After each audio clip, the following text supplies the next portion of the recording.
नमस्कार, आप देखना शुरू कर चुके हैं जतन चंडिका न्यूज।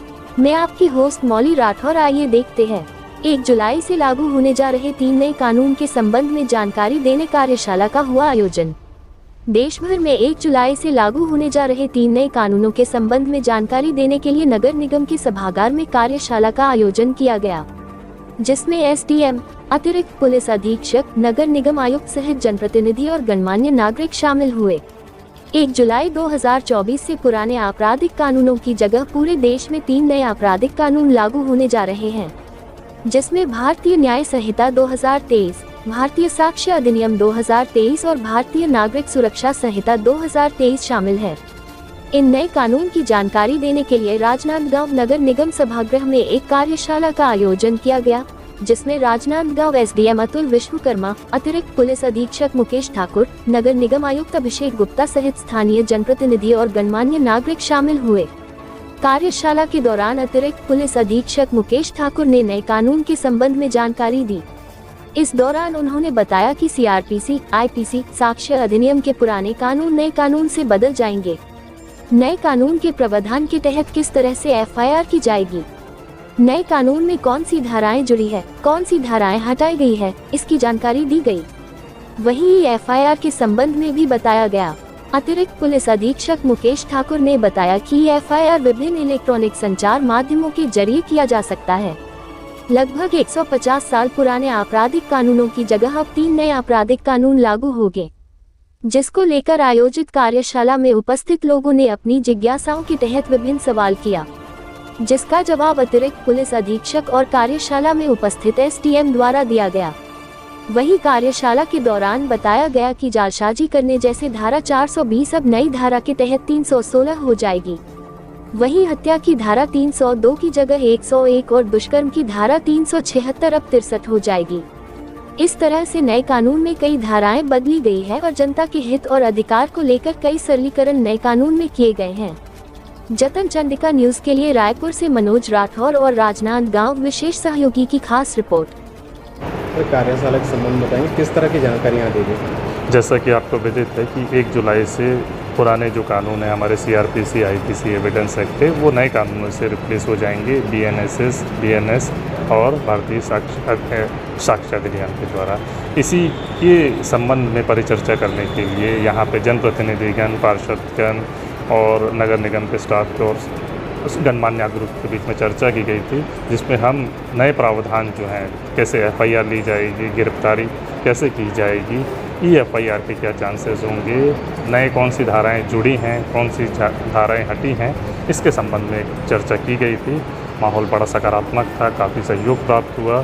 जो इनकी क्वेरीज थी, जितनी हम शांत कर सकते थे वो हमने बताया, और आने वाले समय में हम इसका प्रचार प्रसार और करके ब्लॉक स्तर तक, थाने स्तर तक ऐसी वर्कशॉप करके और इसकी जागरूकता फैलाएंगे। ज़्यादातर लोगों को कानून की जानकारी नहीं होती, अनजाने में भी कई बार कानून तोड़ दिया जाता है। किस तरह से लोग जागरूक हों इसके लिए क्या कहेंगे? हमारी कंटिन्यूस वर्कशॉप चलेगी। हम एनसीआरबी का संकल्प ऐप है उसके द्वारा भी करेंगे, स्कूल कॉलेजेस में भी हम अपनी वर्कशॉप कर रहे हैं, अनुभाग स्तर पर भी कर रहे हैं, और जितना जल्दी हो सके हम इसको डेवलप करके लोगों को बताया करेंगे।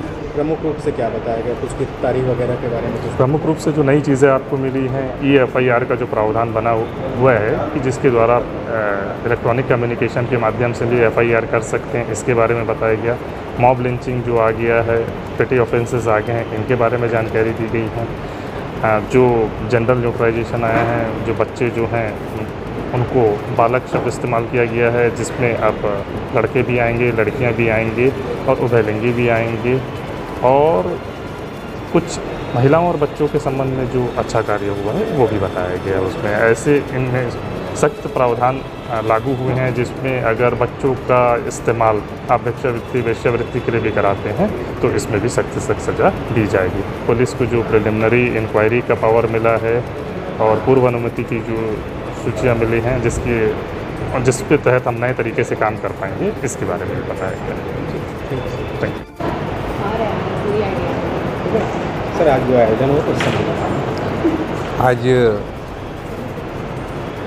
वरिष्ठ कार्यालय के निर्देशों पर 1 जुलाई से लागू हो रही भारतीय नागरिक संहिता के संबंध में प्रचार प्रसार करने, लोगों को जानकारी देने के लिए यहाँ पर एक कार्यशाला आयोजित की गई थी और इसमें काफ़ी लोग उपस्थित हुए और नए कानून जो सुधार हुए हैं उन सुधारों के संबंध में चर्चा हुई, क्या सुधार हुए हैं उन पर बातें हुई और काफ़ी लोग यहाँ पर उपस्थित थे। सबको इस बारे में, नए कानून के बारे में जानकारी दी। किस तरह से सर इस कार्यशाला का फायदा मिलेगा? इस कार्यशाला में लोगों को एक्चुअली कानून की जानकारी बहुत ज़्यादा होती नहीं है। यहाँ पर पुलिस के वरिष्ठ अधिकारी आए थे और उनके द्वारा विभिन्न चीज़ों पर, जैसे एफआईआर, समन कैसे किया जाएगा, गिरफ्तारी के समय उनके क्या अधिकार होते हैं और तलाशी या जो अन्य प्रक्रिया होती है पुलिस की, उस दौरान किस प्रकार के नियमों का पालन किया जाता है और नए कानून में किस तरीके से नियमों का पालन किया जाएगा,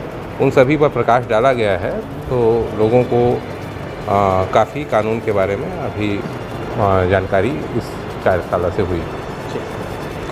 कार्यशाला आयोजित किया, किस तरह से कारगर होगी? यहाँ जो 1 जुलाई से नए कानून लागू होने वाले पूरे भारत देश में, उसके संबंध में यहाँ कार्यशाला आयोजित था। अभी आम जनता के साथ साथ हमारे नगर निगम के कर्मचारी, अधिकारी और पार्षदगण भी उपस्थित थे।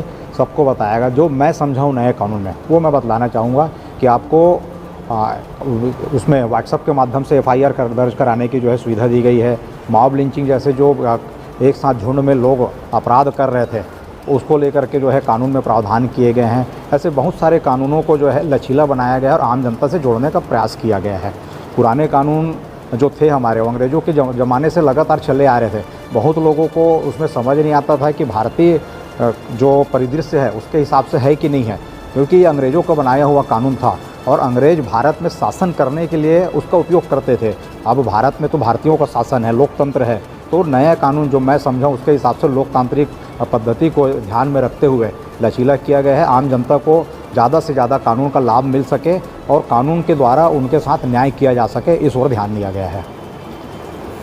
जतन चंडिका की लगातार सही और सटीक खबरें देखने के लिए जतन चंडिका न्यूज़ को सब्सक्राइब, लाइक, कमेंट एवं शेयर करना ना भूलें और बेल आइकॉन बटन दबाना ना भूलें। लगातार जतन चंडिका।